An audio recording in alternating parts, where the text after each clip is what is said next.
नमस्कार दोस्तों, आज मैं आपको एकादशी व्रत की संपूर्ण कथा सुनाने जा रही हूँ। एकादशी व्रत की कथा सुनने मात्र से परम आनंद की प्राप्ति, लक्ष्मी जी की प्राप्ति और अंत में मोक्ष की प्राप्ति को देने वाला है।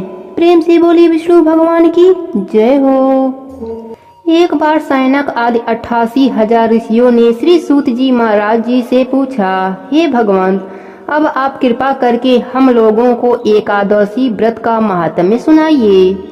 श्री सूत जी ने कहा, हे ब्राह्मणों, इस व्रत के महात्म्य को भगवान श्री कृष्ण जी ने महाराज युधिष्ठिर से कहा था, वही आज हम तुम लोगों को सुना रहे हैं। एक बार महाराज युधिष्ठिर ने भगवान श्री कृष्ण जी से पूछा कि हे प्रभु, एकादशी व्रत करने की क्या विधि है और उसे किस प्रकार करनी चाहिए, उसका क्या फल है? कृपया कर वह सब आप हमसे कहिए। पांडु नंदन का प्रश्न सुन भगवान श्री कृष्ण बोले, हे राजन, एकादशी व्रत हेमंत ऋतु में मार्गशीर्ष कृष्ण एकादशी से प्रारंभ करनी चाहिए। दशमी के दिन सूर्यास्त के बाद दातुन करें, इसके बाद फिर कुछ भी भोजन न करें। दूसरे दिन प्रातः काल नदी, तालाब या कुएं पर स्नान कर शुद्ध हृदय से संकल्प करें। सर्वप्रथम मृतिका स्नान करें, तत्पश्चात स्नान कर व्रती पुरुष संकल्प करे और चोर, पाखंडी, मिथ्यावादी, अपवादी, अगमगामी, दुराचारी, पराया धन हरने एवं देव द्रव्य चुराने वाले पुरुषों का न तो दर्शन करे न उनसे संभाषण करे और कदाचित ऐसा अवसर आ ही जाए कि उपरोक्त वर्णित दुष्टों का दर्शन या संभाषण करना ही पड़े तो इन पाप के नाश के लिए सूर्य का दर्शन करें। स्नान करने के पश्चात धूप, दीप एवं नैवेद्य अर्पण कर भगवान का पूजन करें। इन कार्यों के करने में भक्ति दृढ़ एवं अविचल होनी चाहिए। रात में निद्रा एवं मैथुन का त्याग करें और नित्य गीत आदि का रात्रि में जागरण करें। श्रद्धा भक्ति से परिपूर्ण हो ब्राह्मणों को दान दक्षिणा दें और उनको प्रणाम कर अपनी भूलों के लिए क्षमा याचना करें। धार्मिक सज्जनों के लिए शुक्ल पक्ष एवं कृष्ण पक्ष की दोनों ही एकादशियां समान एवं पुण्यप्रद है। अस्तु, जो भक्त जन नियम अनुसार दोनों एकादशियों का व्रत करते हैं उनको जो पुण्य फल मिलता है, शुद्ध तीर्थ में स्नान कर भगवान का दर्शन करने का पुण्य फल उनके 16वें अंश के समान भी नहीं होता। व्यतिपाद योग में, संक्रांति में, सूर्य एवं चंद्र ग्रहण के समय में कुरुक्षेत्र में स्नान करने का जो फल होता है वह सब एकादशी के व्रत करने वालों को अनायास ही प्राप्त हो जाता है, अथवा अश्वमेघ यज्ञ करने से 100 गुना अधिक पुण्य फल प्राप्त होता है एवं 1000 तपस्वियों को 7000 वर्ष भोजन कराने का धर्म पुण्य प्राप्त होता है। वेद वेदांग तथा पुराण एवं सहस्त्र गोदान का जो फल प्राप्त होता है, 10 ब्राह्मणों के भोजन कराने के पुण्य फल से 10 गुना अधिक पुण्य फल एवं ब्रह्मचारी को भोजन कराने में जो होता है और 1000 गुना अधिक कन्या एवं भूमिदान के देने से होता है और इससे 10 गुना अधिक पुण्य भूखे को खिलाने से। अन्य दान करना अत्यंत ही महान एवं अनुपम पुण्य है। इसके प्रभाव से देव और पितरगण दोनों ही संतुष्ट होते हैं और इसका संपूर्ण महात्म्य देवताओं को भी दुर्लभ है। नित्य व्रत करने का आधा फल एवं मूल व्रत में होता है। तीर्थ करना तभी तक महत्व का है, दान एवं नियम तभी तक पुण्यप्रद है जब तक एकादशी का व्रत न किया गया हो। शंख द्वारा जल पीना वर्जित है, मछली एवं मांस भी खाना वर्जित है। 1000 यज्ञ भी एकादशी की बराबरी नहीं कर सकते। अर्जुन ने पूछा, हे जनार्दन, आप इस व्रत को इतना सम्मान देते हैं और इसके फल को इतना महान बतलाते हैं, ऐसा क्यों? इसका क्या कारण है? अर्जुन का ऐसा प्रश्न सुनकर भगवान श्री कृष्ण ने कहा, हे पांडु नंदन, सतयुग में एक मूर नामक महान बलशाली दैत्य हुआ था। उसने समस्त देवताओं को मारकर देवलोक से भगा दिया। देवराज इंद्र मूर के डर से इधर उधर मारे मारे फिरने लगे। अंत में महान दुख से पीड़ित हो सब देवताओं को साथ ले भगवान शंकर के यहाँ कैलाश पर्वत पर जाकर उनकी अनेकों प्रकार से विनय कर अपनी दुख गाथा उन्हें सुनाई और कहा, प्रभु अब कृपा कर ऐसा कोई उपाय बतलाइए जिससे देवताओं सहित मैं इस महान विपत्ति से मुक्ति पाऊं। देवराज इंद्र की ऐसी बातें सुनकर भगवान शंकर ने कहा, देवराज आपको भगवान विष्णु जी की शरण में जाना चाहिए, क्योंकि वही सबके संकटों को हरने वाले हैं। भूपति भगवान शंकर की ऐसी बाणी सुन देवराज इंद्र देवताओं सहित भगवान विष्णु के लोक गए। वहां जाकर क्या देखते हैं कि भगवान विष्णु शंख चक्र गदा पद धारण किए हुए शेष शैया पर शयन कर रहे हैं और श्री लक्ष्मी जी उनकी चरण सेवा कर रही हैं। ऐसे भगवान वासुदेव को अवलोकन कर इंद्र महान आनंदित हुए और देवताओं सहित नतमस्तक हो स्तुति करने लगे।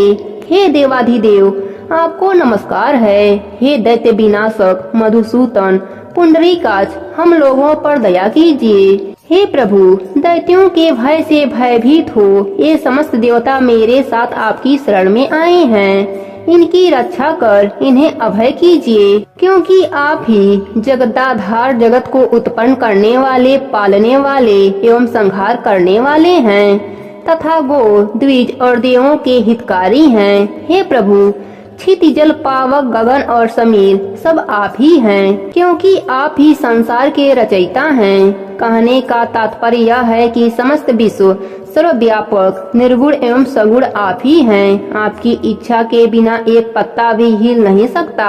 भगवान आप घट घट व्यापी अनादि अगम्य एवं अतुल्य बलशाली हैं। आप अशरण शरण दीन हितकारी हैं। आप अनाथों के नाथ सदैव अपने भक्तों के साथ हैं।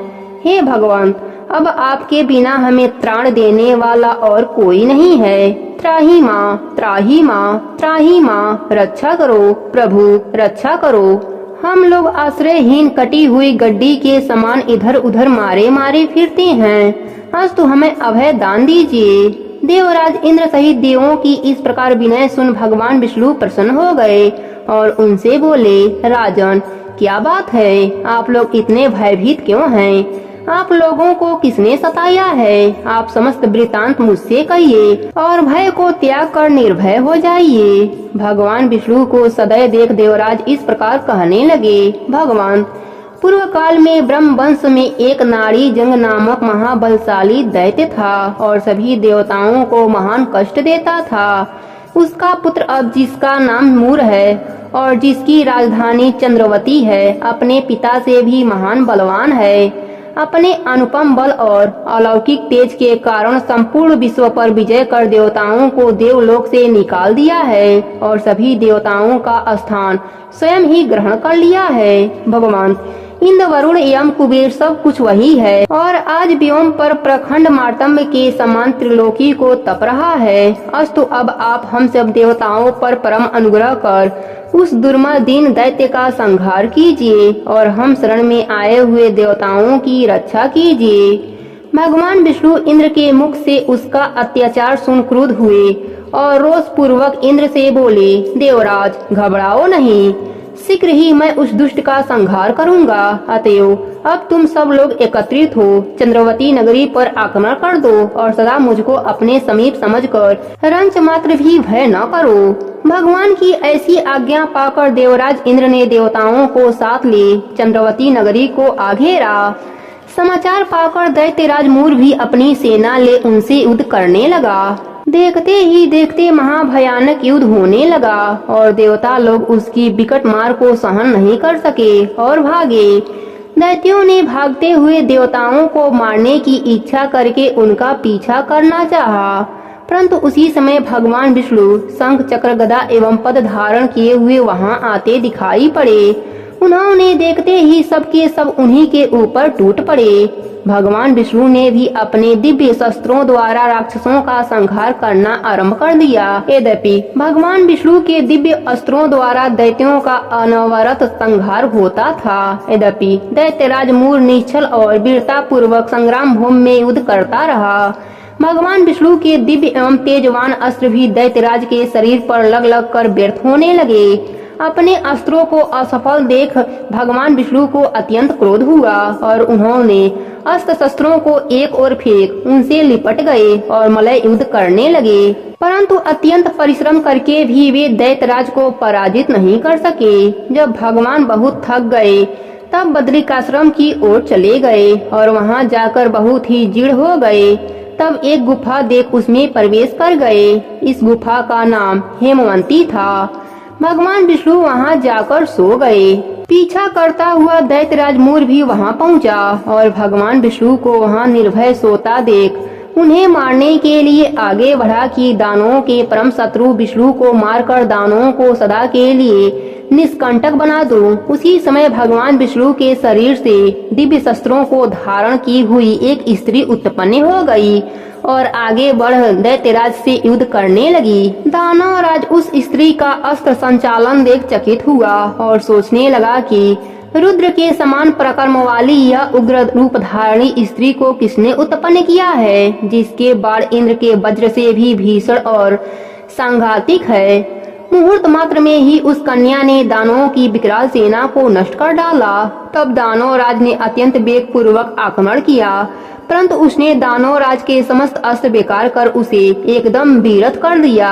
तब वह अत्यंत क्रोध कर मल्ल युद्ध करने के लिए उनकी ओर बढ़ा, परंतु यह भी न हो सका क्योंकि उस कन्या ने एक ही घूसे में उसको पृथ्वी पर गिरा दिया। वह पुनः आगे बढ़ने के लिए उठा। यह देख उसने दानवराज का मस्तक काट दिया। धड़ वहीं पृथ्वी पर गिरकर छटपटाने लगा। साथ के दैत्यगण पाताल लोक में भाग गए। उसी समय भगवान विष्णु की निद्रा भंग हुई और वह उठकर बैठ गए। तब वह कन्या हाथ जोड़कर कहने लगी, प्रभु अब मुझे क्या आज्ञा है। उसके ऐसे वचन सुन विष्णु जी अत्यंत प्रसन्न हुए और बोले, देवी तुम कौन हो? इस दुष्ट राक्षस को मारकर मुझे किसने ताड़ दिया है? भगवान विष्णु के ऐसे वचन सुन उस कन्या ने कहा, प्रभु यह क्षुद्र कार्य आपके अंश से उत्पन्न मैंने ही किया है। हे शत्रु दमन कारिणी, मैं आपकी ही शक्ति हूँ। उसके ऐसे वचन सुन विष्णु जी बोले, हे निष्पापे, इस दैत्य के मारने से मैं तुम पर अत्यंत प्रसन्न हूँ, क्योंकि तुमने समस्त देवताओं को अभय कर दिया। अतः तुम मनवांछित वरदान मांगो। भगवान के ऐसे वचन सुन वह कन्या बोली, हे प्रभु, यदि आप सचमुच ही मुझ पर प्रसन्न हैं और वर देना चाहते हैं तो कृपया करे ही वर दीजिए कि आज का दिन मेरे ही नाम से प्रसिद्ध हो और आज के दिन व्रत करने वाले को मैं समस्त पापों से मुक्त कर सकूं और उपवास का आधा पुण्य एक बार भोजन करने एवं रात्रि भोजन में भी प्राप्त हो और अपनी इंद्रियों को दमन कर मेरे दिन संपूर्ण व्रत करने वाले को विष्णु लोक की प्राप्ति हो। भगवान ने कहा, ऐसा ही होगा। तुम एकादशी तिथि को उत्पन्न हुई हो, अतएव तुम्हारा नाम भी एकादशी ही होगा और एकादशी व्रत करने वालों के सारे पापों को नष्ट कर मैं परम पद दूंगा, क्योंकि तृतीया, अष्टमी, चतुर्दशी और एकादशी तिथियां मुझे अत्यंत प्रिय है। इस प्रकार वरदान दे भगवान अंतर ध्यान हो गए और एकादशी मनवांछित वर पाकर अत्यंत ही प्रसन्न हुई। हे पांडु नंदन, एकादशी व्रत करने वालों से मैं अत्यंत ही प्रसन्न रहता हूँ। उसके शत्रुओं का सदैव ही संहार करता हूँ और उसे उत्तम पद देता हूँ। एकादशी की उत्पत्ति का वृतांत मैंने तुमको सुना दिया। एकादशी पापों का नाश करने वाली है। शुक्ल एवं कृष्ण दोनों ही पक्षों की एकादशी समान होती है। दोनों ही पक्ष के व्रत करने वाले उत्तम लोकों में स्थान पाते हैं। एकादशी का व्रत करने वाले एवं भगवान विष्णु की एकादशी व्रत महात्म्य की कथा को सुनने और सुनाने वाले दोनों ही धन्य हैं। उनको अश्वमेघ यज्ञ का फल अनायास ही प्राप्त होता है। जो परम वैष्णव हैं और भक्ति पूर्वक भगवान विष्णु की कथा को श्रवण करते हैं, वे अपने 3 कोटि पुरुषों के साथ विष्णु लोक में स्थान पाते हैं। एकादशी महात्म्य का एक अंश भी सुनने वाला ब्रह्म हत्या आदि पापों से छूट जाता है। संसार में न वैष्णव धर्म के समान कोई धर्म है और न एकादशी के समान कोई दूसरा व्रत ही है। महाराज युधिष्ठिर बोले, हे जनार्दन, आपको नमस्कार है। हे देवेश, मनुष्यों के कल्याण के लिए मार्ग से शुक्ल एकादशी का नाम एवं महात्म्य वर्णन कर यह बतलाइए कि उसकी विधि क्या है। उस दिन किस देवता की आराधना होती है। महाराज युधिष्ठिर के ऐसे वचन सुन भगवान श्री कृष्ण कहने लगे, हे पांडु नंदन, तुम धन्य हो जो इस प्रकार लोकहित प्रश्न किया है। अच्छा, सावधान होकर सुनो। यह एकादशी मनुष्यों के अनेक पापों को नष्ट करने वाली है। इसका नाम मोक्षता है। इसमें गंध, पुष्प, धूप, दीप, नैवेद्य, नृत्य, गीत, षोडोपचार पूर्वक सभक्ति दामोदर की पूजा करनी चाहिए। इस विषय में एक अनुपम पौराणिक इतिहास मैं तुम्हें सुनाता हूँ, जिसके सुनने मात्र से भाजपेय यज्ञ का पुण्य फल प्राप्त होता है। नरक में गए हुए माता और पिता एवं अन्य परिवार वाले भी अवश्य ही स्वर्गलोक को प्राप्त होते हैं। अस्तु, आप उस कथा को सावधान पूर्वक होकर सुनिए। हे राजन, पवित्र गोकुलपुरी में किसी समय पहले एक बैखानस नाम का राजा राज्य करता था। वह राजा अपनी प्रजा का पुत्र के समान पालन करता था। उसके राज्य में चारों वेदों को जानने वाले कर्मिष्ठ ब्राह्मण निवास करते थे। एक दिन रात में राजा ने सपने में देखा कि उसके पूज्य पिताश्री महाभयानक नरक में पड़े हैं और राजा को देखकर प्रार्थना करने लगे कि पुत्र, कोई उपाय कर, मुझे इस भीषण यातना से बाहर कर। प्रातः काल उठने पर राजा का मन परम खिन्न था। वह यही सोच रहा था कि किस प्रकार अपने पूज्य पिताश्री को नरक से बाहर करें। बहुत कुछ विचार करने पर भी जब कोई विचार स्थिर नहीं हो सका, तब राज दरबार में जाकर उत्तम उत्तम विद्वानों, ज्योतिषियों और तपस्वियों को बुलाया तथा रात के सपने का समुचित वृत्तांत कहकर उन लोगों से प्रार्थना कर निवेदन किया कि कोई ऐसा उपाय निकाला जाए कि जिससे मेरे पिता का उद्धार इस महानरक से हो, क्योंकि उनकी दशा पर मुझे अत्यंत ही खेद और दुख है। यह मेरा राज्य, सुख और ऐश्वर्य सारा का सारा एकदम निरर्थक है। हाथी, घोड़ा, धन संपत्ति, स्त्री, पुत्र एवं परिवार मुझे कुछ भी आनंद कर प्रतीत नहीं होता। नहीं सोचता कि मैं क्या करूं, कहां जाऊं और किस प्रकार पूज्य पिताश्री के कष्टों का निवारण करूं। उस समर्थवान पुत्र का जीना किस काम का, जिसके पूर्वज नरक में पड़े हों। राजा के हृदय के ऐसे उद्गम सुन ब्राह्मणों ने एक स्वर में कहा, राजन, यहाँ से समीप ही पर्वत मुनि का आश्रम है। वह महामुनि भूत, भविष्य एवं वर्तमान तीनों कालों के ज्ञाता हैं। वह आपको कोई न कोई युक्ति अवश्य बतलाएंगे। ब्राह्मणों की ऐसी वाणी सुन राजा ने पर्वत मुनि के आश्रम की ओर प्रस्थान किया। वह आश्रम कैसा था? वह अनेक शांतचित्त योगी, ऋषि मुनि और तपस्वी अपने अपने धार्मिक कार्यों में संलग्न थे। वह स्थान वेदज्ञों से परिपूर्ण था। ऐसे ऐसे महात्माओं से घिरे हुए पर्वत मुनि अत्यंत तेजोमय दूसरे ब्रह्मा के समान ही दिखाई पड़ते थे। राजा ने मुनि को साष्टांग नमस्कार किया। मुनि ने आशीर्वाद देकर उनके परिवार और राज्य के कुशल समाचार पूछे। राजा ने कहा, प्रभु, आपकी कृपा से परिवार एवं राज्य सभी कुशल पूर्वक हैं। यद्यपि राज्य में किसी प्रकार की बाधा एवं विघ्न नहीं है, तथापि कुछ मानसिक कष्ट इस समय अवश्य कष्ट दे रहे हैं। उन्हीं के निवारण आपकी सेवा में मैं उपस्थित हुआ हूँ। आशा ही नहीं, विश्वास है कि अब आपकी दया से वे भी दूर हो जाएंगे। राजा के ऐसे वचन सुन मुनि ध्यान अवस्थित हो भविष्य का चिंतन करने लगे। एक मुहूर्त बाद ही आंखें खोल कहने लगे, राजन, तू अपने पापी पिता की यातनाओं से दुखी होकर यहाँ आया है। तेरे पिता ने कामवश अपनी एक स्त्री का ऋतुभंग किया था। ऐसे पाप के फल स्वरूप वह नरक यातना भोग रहा है। मुनि के वचन सुन राजा ने कहा, भगवान, किस दान, पुण्य एवं व्रत से मैं उनका उद्धार कर सकता हूँ? कुछ विचार कर मुनि ने कहा, राजन, अघन मास के शुक्ल पक्ष की एकादशी का व्रत आप सब परिवार करिए और उसका पुण्य अपने पिता के लिए अर्पण कीजिए, तो अवश्य ही आपके पिता का उद्धार होगा। राजा ने मुनि के आश्रम से आकर उनकी आज्ञा अनुसार सपरिवार एकादशी का व्रत कर उसका पुण्य अपने पिता को अर्पण कर दिया। फलस्वरूप उसके पिता को नरक से निकाल एक दिव्य विमान में बैठाकर स्वर्ग भेजा गया। जाते हुए आकाश मार्ग से अपने पुत्र को धन्यवाद और कल्याण होने का आशीर्वाद देते गए। राजन, इस मोक्षता एकादशी का व्रत करने वाले के समस्त पाप नष्ट हो जाते हैं और वह मोक्ष पाता है। इससे बढ़कर मोक्ष देने वाला कोई दूसरा व्रत नहीं है। इस व्रत के करने वालों को क्या फल मिलता है इसे मैं भी नहीं जानता। हाँ, इस कथा के मात्र सुनने एवं सुनाने से वाजपेयी यज्ञ का फल प्राप्त होता है। स्वर्ग एवं मोक्ष को देने वाला यह एकादशी व्रत चिंतामणि स्वरूप है।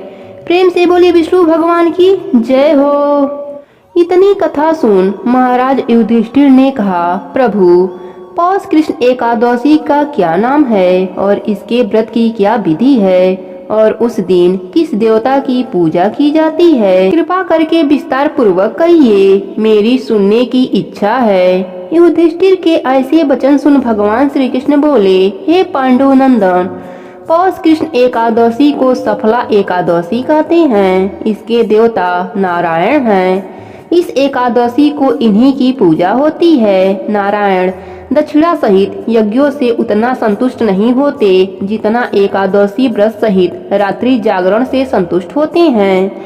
जिस प्रकार देवताओं में विष्णु, मनुष्यों में ब्राह्मण, नागों में शेष, पक्षियों में गरुड़ श्रेष्ठ हैं, उसी प्रकार व्रतों में एकादशी व्रत श्रेष्ठ है। एकादशी का व्रत करने वाला पुरुष धन्य है और मेरा भी पूज्य है। मैं भी उसकी पूजा करता हूँ। सफला नामक इस एकादशी में ऋतु में उत्पन्न होने वाले प्राप्त फलों से भक्ति पूर्वक नारायण की पूजा करनी चाहिए अथवा नारियल, नींबू, अनार, सुपारी, लवंग आदि अर्पण कर धूप एवं दीप दान करना चाहिए। खोडोपचार सहित पूजन कर रात को नित्य एवं कीर्तन कर जागरण करना चाहिए। एकादशी व्रत के समान जो यज्ञ का पुण्य फल है वह और किसी दूसरे व्रत का फल नहीं है। 5 वर्ष तप करके जो पुण्य फल प्राप्त होता है वह पुण्य फल इस सफला नामक एकादशी व्रत के करने से होता है। अब आप सफला एकादशी व्रत की कथा सुनिए। हे राजन, पूर्व काल में महिष्मान नाम का एक राजा था जिसकी राजधानी चंद्रवल्ली थी। उस राजा के 4 पुत्र थे। सबसे बड़े पुत्र का नाम लुपुक था। वह बड़ा दुष्ट, महानीच, पापी, धूर्त, हरिनिंदक और वेश्यागामी था। साधु, वैष्णव एवं देवद्रोही था। उसके पिता ने उसे बहुतेरा समझाया मगर उसकी समझ में कुछ नहीं आया। वह विवश हो राजा ने उसे देश निकालने का दंड दिया। राजकुमार लुपक दंडित हो पास के ही एक वन में जाकर रहने लगा और अपने पिता के ही राज्य में चोरी और डांके डाल डाल कर प्रजा को तंग करने लगा। राजा के अनेकों प्रयत्न करने पर भी वह पकड़ा जाकर दंडित नहीं हो सका। उसका उत्पात एवं हत्या कार्य दिन दूना और रात चौगुना बढ़ता गया और वह एक महान पापी हो गया। परंतु संयोगवश उसने अपना स्थान जहाँ बनाया था वह एक पुराने पीपल के नीचे था और वह किसी समय किसी की तपोभूमि रह चुकी थी। एक दिन लुम्पक को अपना शरीर कुछ अस्वस्थ मालूम हुआ, अस्तु उसने उस दिन कुछ भोजन नहीं किया। दूसरे दिन एकादशी थी। लुम्पक को बड़े जोरों का ज्वर हो आया और वह दिन भर अचेत पड़ा रहा।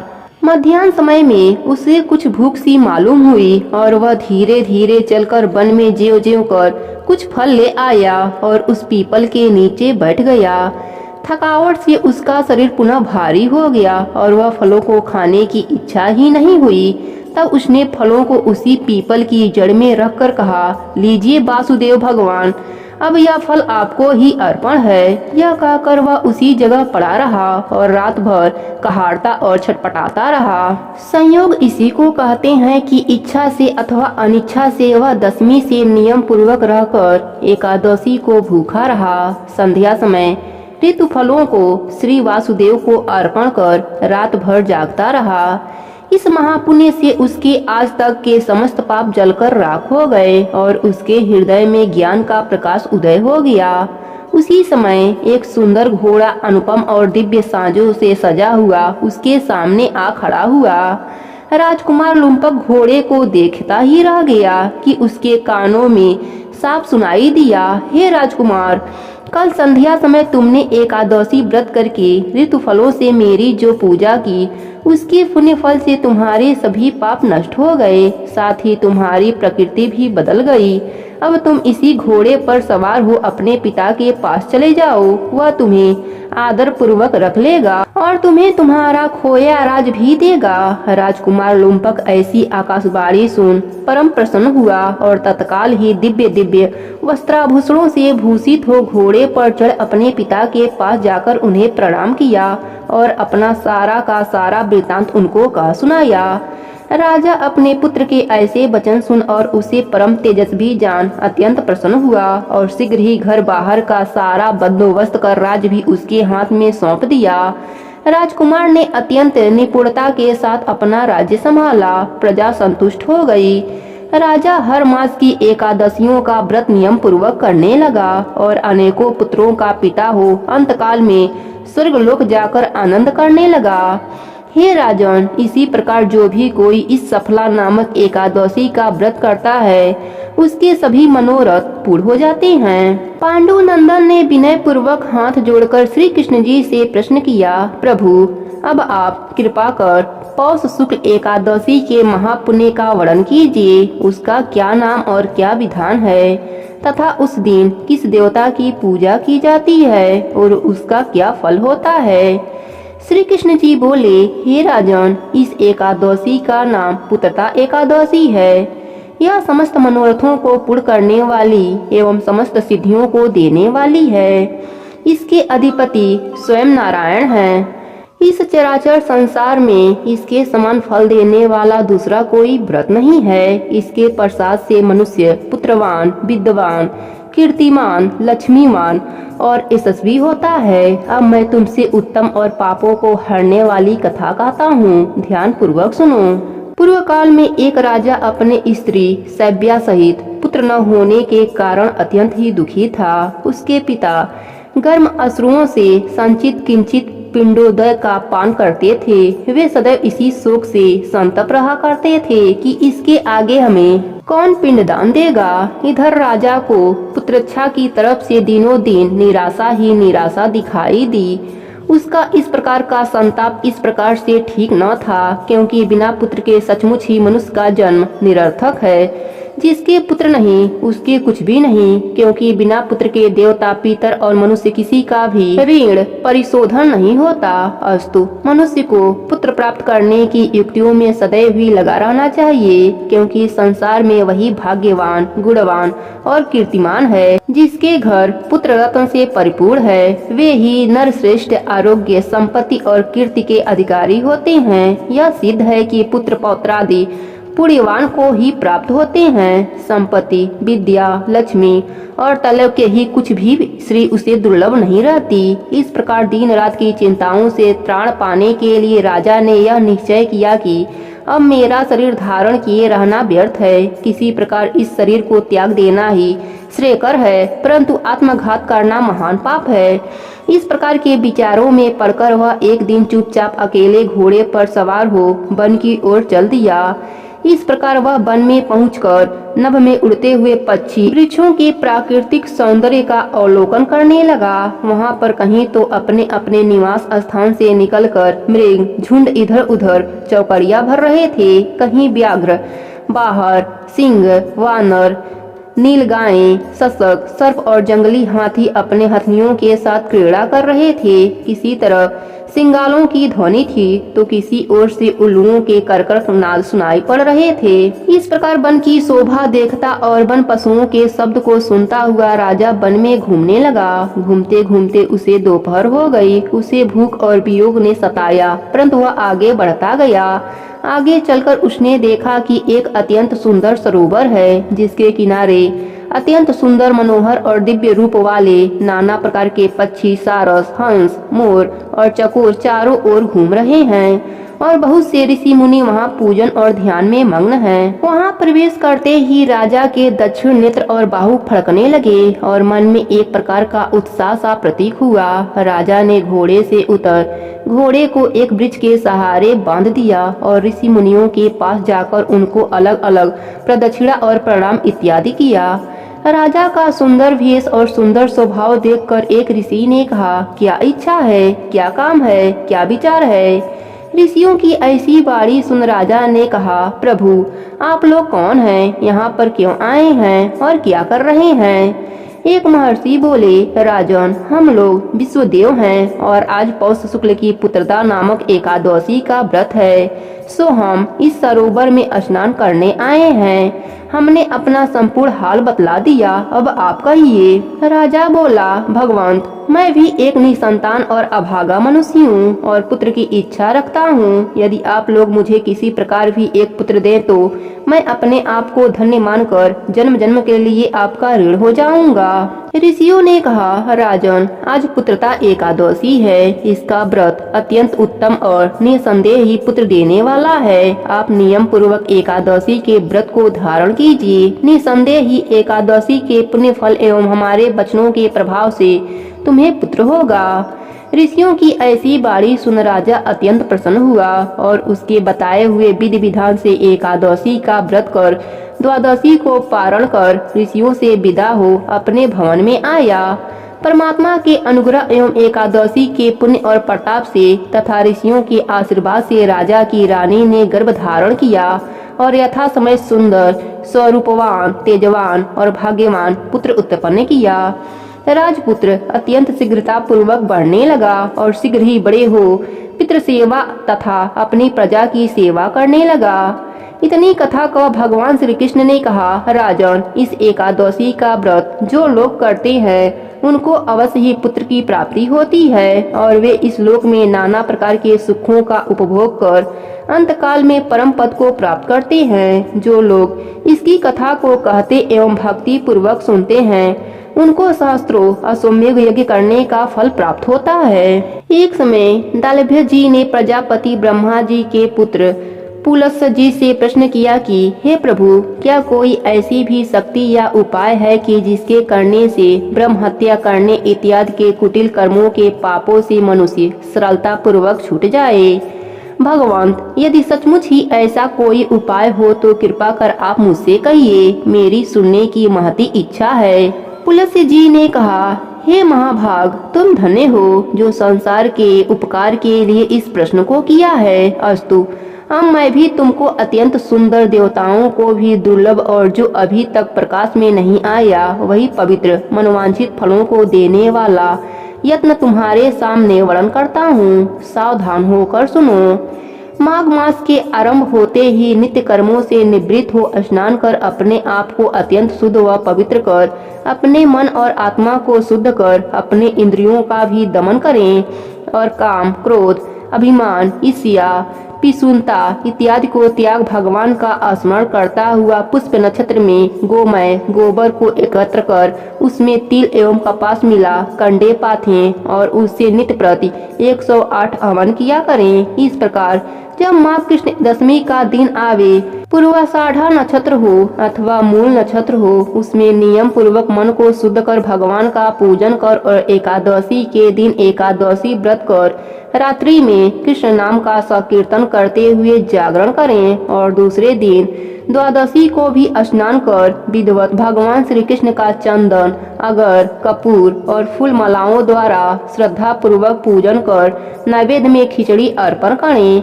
आप भी खिचड़ी से ही व्रत का पारण करें तथा भगवान के नाम की स्तुति करता हुआ तिल, गुड़, कुम्हड़ा, नारियल और सीताफल इत्यादि कृष्णार्पण कर ब्राह्मणों को देवें एवं उनकी स्तुति करें।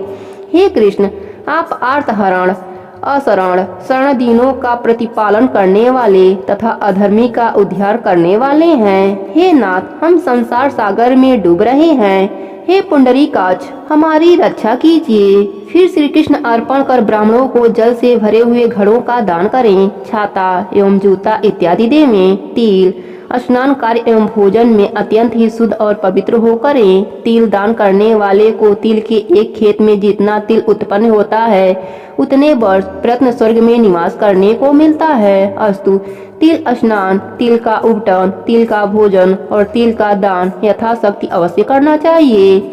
तब दालभ्य जी ने कहा, भगवान, इस कृष्ण खटतीला एकादशी के व्रत से कैसा फल मिलता है और कब कब किस किस को मिला है, इसकी एक आख्यान का भी वर्णन कीजिए। पुलस्य जी ने कहा, हे ब्राह्मण, किसी समय मृत्युलोक में एक ब्राह्मणी रहती थी। वह सदैव ही धर्म में रत रहा करती थी और व्रतों में अत्यंत अनुरक्त रहा करती थी। प्रायः प्रतिदिन कोई ना कोई व्रत करती, मगर कभी सपने में भी दान नहीं दिया। उसकी ऐसी दशा देख भगवान श्री कृष्ण ने विचार किया कि इससे कुछ दान करना चाहिए, क्योंकि बिना अन्न का दान किए इसका निस्तार नहीं हो सकता। यही सब विचार कर उन्होंने स्वयं भिक्षु का रूप धारण कर उसके द्वार पर भिक्षा मांगी। ब्राह्मणी तो देना जानती ही न थी, तथापि उपहास करने की मुद्रा से उसने भगवान की झोली में मिट्टी डाल दिया। वे उसको ही लेकर चुपचाप चले आए। कुछ दिन बाद वह ब्राह्मणी मरकर परलोक सिधारी तो उसी मृत्यु के प्रभाव से उसे एक सूना भवन रहने को मिला। यह तमाशा देख वह चकित और दौड़ती हुई भगवान श्री कृष्ण के समीप गई और कहा, प्रभु, यह क्या व्यापार है कि मैंने जन्म भर व्रत और तप कर आपकी आराधना की है और आपकी सेवा में यथाशक्ति कोई भी कसर नहीं होने दी, फिर यहाँ पर मेरा यह घर सर्व वस्तुओं से विहीन क्यों है? भगवान श्री कृष्ण ने कहा, तुम अपने घर जाकर अपना किवाड़ बंद करके बैठो। जब तुम्हें देखने के लिए अप्सराएं और देवांगनाएं आवे तो तुम अपना किवाड़ मत खोलना। जब वे किवाड़ खोलने को कहें तब तुम उनसे कहना कि यदि आप लोग मुझे खटतिला एकादशी का विधान, पुण्य और फल बताएंगी तभी मैं दरवाजा खोलूंगी। भगवान श्री कृष्ण के ऐसे वाक्य सुन वह सुंदरी अपने मकान में आकर अपना द्वार बंद कर चिंताकुल होकर बैठ गई। यथा समय देवगनाएं आई और उसके किवाड़ खोलने के लिए कहा। तब उसने वे ही वाक्य उन लोगों से कही जो भगवान श्री कृष्ण ने उससे कहे थे। उसके ऐसे वाक्य सुन एक स्त्री ने खटतिला एकादशी का व्रत विधि बताई और उसके दर्शन किए। उसके अनुपम तेज का अवलोकन किया। उस स्त्री ने भी देवगनाओं के उपदेश अनुसार खटतिला एकादशी का व्रत विधि पूर्वक धारण कर धन्य धान आदि से संयुक्त हो गृह को प्राप्त किया। इसलिए इस खटतिला एकादशी का व्रत के साथ ही साथ तिल और वस्त्र का दान अवश्य ही करना चाहिए। इस प्रकार खटतिला एकादशी का व्रत धारण करने वाले के जन्म जन्मांतरों के पाप नष्ट हो, स्वर्ग में अत्यंत ही आनंददायी सामानों से परिपूर्ण हो गृह मिलता है तथा दुर्लभता, दीनता और दरिद्रता का नाश होता है।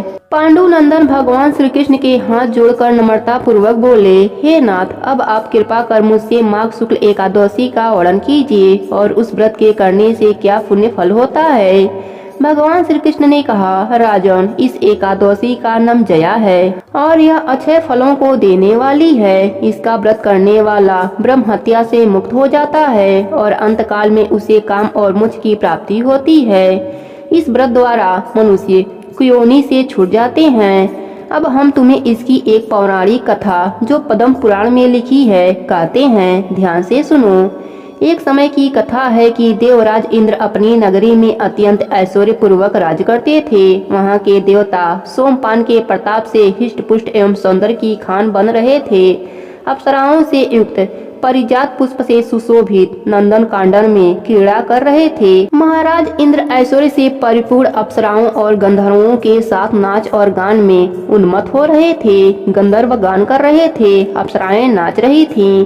गंधर्वों में अत्यंत विख्यात पुष्पदंत, उसके पुत्र चित्रसेन की स्त्री मालिनी का पुत्र माल्यवान जो अत्यंत सुंदर और स्वरूपवान था, इत्यादि इत्यादि भी उपस्थित थे। माल्यवान के अत्यंत सुंदर स्वरूप का अवलोकन कर पुष्पवती नामक एक अत्यंत रूपवती गंधर्व कन्या कामदेव की क्रीड़ा से व्यथित हो उठी और अपने सुंदर स्वरूप और हाव भाव एवं दिव्य कटाक्षों से माल्यवान के हृदय को व्यथित एवं कामसक्त कर दिया। पुष्पवती की सुंदरता निसंदेह ही विलक्षणा थी। उसके बाहुपाश की निसंदेह ही कामवास को भी लज्जित कर रहे थे। मुख चंद्रमा के समान प्रकाशमान, नेत्र बड़े बड़े और कान तक फैले हुए थे। कानों में कुंडल अनुपम शोभा का प्रदर्शन कर रहे थे। उसकी गिरवा एवं उसमें सटे हुए दिव्य कंठहार आदि अपनी अनुपम शोभा का चमत्कार दिखा रहे थे तथा ऊंचे ऊंचे सुंदर उरोज स्वर्ण कलशों से लज्जित कर रहे थे। उधर अत्यंत ही सूक्ष्म एवं कटि प्रदेश मुक्ति से था। नितम ऊंचे विदर्भ सुंदर जंग स्थल एवं लाल कमलों को लज्जित करने वाले चरण इत्यादि माल्यवान के नेत्रों में चकाचौंध पैदा कर रहे थे। यद्यपि ये दोनों ही प्रेमी एक दूसरे पर अत्यंत ही अनुरक्त हो रहे थे, तथापि भयवश इंद्र को प्रसन्न करने के लिए बाध्य थे। अस्तु अन्य गंधर्वों और अप्सराओं के साथ मिलकर कार्य आरंभ किया, परंतु काम के वशीभूत होने के कारण इनका नृत्य एवं गान सम्यक नहीं उतर पा रहा था। इनकी चेष्टा एवं भाव भंगिमा से चतुर देवराज इंद्र पर इनका अनुराग तत्काल ही प्रकट हो गया। इंद्र ने इसको अपना अपमान समझा और उस पर क्रोध प्रकट करते हुए दारुण श्राप दे डाला। इंद्र ने कहा, ऐसी ज्ञाना को भंग करने वाले महापाप मूर्खों, तुम दोनों ही पिशाच बन जाओ और मृत्युलोक में जाकर अपनी अपनी करनी का फल भोगो। श्राप सुनकर दोनों ही दुखी हुए, परंतु अब क्या हो सकता था। दोनों ही हिमालय पर्वत पर पिशाच हो अपना काल यापन करने लगे। इस दुख में पड़कर वे लोग अत्यंत ही व्याकुल और चिंतित हो उठे। उन्हें क्षण मात्र को भी निद्रा नहीं आती थी। शीत और उसके प्रभाव में पड़कर वे नाना प्रकार के कष्टों को भोगते और अपने भाग्य को कोस रहे थे। इस प्रकार अनेकों चिंताओं से व्याकुल हो वे अपने इस भयंकर जीवन से उब गए। एक दिन उन लोगों को खाने के लिए कुछ नहीं मिला और वे दोनों दिन भर भूखे ही रह गए। रात को चिंता एवं शीत के कारण नींद भी नहीं आई। दयोग से वह जया एकादशी नाम का दिन था। अस्तु द्वादशी के दिन सूर्योदय होते ही इनका पिशाचत्व तो नष्ट हो गया और उनका वही प्राचीन दिव्य रूप प्रकट हो गया। देवता और अप्सराएं उनकी स्तुति करने लगे। उन लोगों ने जाकर देवराज इंद्र को प्रणाम किया। देवराज उनका दिव्य रूप देख आश्चर्यचकित हो और उनसे पूछने लगा, तुम्हारा पिशाच योनि कैसे नष्ट हुआ। मूल्यवान ने हाथ जोड़कर निवेदन किया, प्रभु यह जया नामक एकादशी के अनजाने व्रत करने का पुण्य फल है। उनकी ऐसी बाणी सुन देवराज इंद्र ने कहा, भगवान विष्णु की भक्ति एवं जया के अनुग्रह से तुम्हारा पिशाच योनि नष्ट हो गया। अब तुम देवताओं में भी वंदना योग्य हो गए। अस्तु अब तुम दोनों आनंद पूर्वक देवलोक में आनंद करो। हे राजन, देखो कैसा प्रभाव दिखाया इस जया एकादशी व्रत के पुण्य फल ने। इसलिए इस जया एकादशी का व्रत को अवश्य धारण करना चाहिए, क्योंकि यह व्रत अनेकों अनुपम फलों को देने वाला है। भक्ति पूर्वक जया का व्रत करने वाला निसंदेह ही 100 वर्ष प्रत्न स्वर्ग में निवास करता है। इतनी कथा सुनकर महाराज युधिष्ठिर ने फिर भगवान श्री कृष्ण से कहा, अब आप कृपा कर फाल्गुन कृष्ण एकादशी का नाम, व्रत का विधान और महात्म एवं पुण्य फल का वर्णन कीजिए। मेरी सुनने की बड़ी इच्छा है। महाराज युधिष्ठिर के ऐसे वचन सुन भगवान श्री कृष्ण बोले, राजन इस एकादशी का नाम विजया है और यह निसंदेह ही विजय को देने वाली है। जो प्रश्न आज तुमने मुझसे किया है, यही प्रश्न इससे अनेक काल पूर्व नारद जी ने ब्रह्मा जी से किया था। तब उन्होंने कृपा करके जो अनुपम चरित्र नारद जी को सुनाया था, वही मैं तुम्हें सुना रहा हूँ। भगवान श्री राम 14 वर्ष के लिए वनवास की आज्ञा शिरोधार्य कर वन में जा गोदावरी के किनारे पंचवटी में निवास किए। तपस्वी सीता वहीं से रावण द्वारा हरी गईं, जिससे वह अत्यंत ही व्याकुल एवं व्यथित हुई। भगवती सीता के वियोग अग्नि में जलते हुए भगवान श्री राम उनको खोजने लगे। आगे कुछ दूर चलने पर उन्हें मरणासन अवस्था में गिद्धराज जटायु मिले। उन्होंने अपने आहत होने का समुचित वृतांत सुनाकर अपनी ऐतिहासिक लीला समाप्त की। आगे चलकर रामचंद्र जी ने कवंत का वध किया और सुग्रीव से मित्रता की। भक्ति शिरोमणि केसरी नंदन हनुमान जी ने लंका जाकर भगवती सीता का पता लगाया। रावण को भगवान रामचंद्र का अनुपम तेज दिखाकर लंका को जलाया और सीता जी की खबर लाकर भगवान रामचंद्र को सुनाया। तब भगवान रामचंद्र ने सुग्रीव की सलाह से बानर और भालुओं की सेना ले लंका पर चढ़ाई की, मगर वहां पर सागर की महानता और अगाधता को देख चकरा गए और लक्ष्मण से कहा, भाई यह सागर तो अत्यंत ही अगम और अगाध दिखाई पड़ता है, इसको किस प्रकार पार करना होगा। यह विशाल बानरी सेना लंका में किस प्रकार पहुँचेगी, कोई युक्ति तुम ही बताओ। बड़े भाई के ऐसे वाक्य सुन विचारवान लक्ष्मण ने कहा, प्रभु आप स्वयं आदि पुरुष परमेश्वर हैं, यद्यपि आपसे कोई बात छिपी नहीं है। यद्यपि आप लोग लीला करते रहते हैं, आप तो जानते ही हैं कि यहाँ समीप में ही महर्षि दालभ्य का आश्रम है। वहाँ महामुनि अत्यंत ही ज्ञानी और बुद्धिमान हैं। यदि आप उनके पास जाकर यह प्रश्न करें तो वह अवश्य ही आपको कोई उपाय बताएंगे। लक्ष्मण जी की यह बातें रामचंद्र जी को ठीक जची और वे दाभ्य ऋषि के पास जाकर उन्हें प्रणाम किया। महर्षि ने आशीर्वाद दे उन्हें आदर पूर्वक आसन देकर बैठाया और आने का कारण पूछा। उत्तर में रामचंद्र जी ने अपना अभिप्राय महर्षि से कह सुनाया।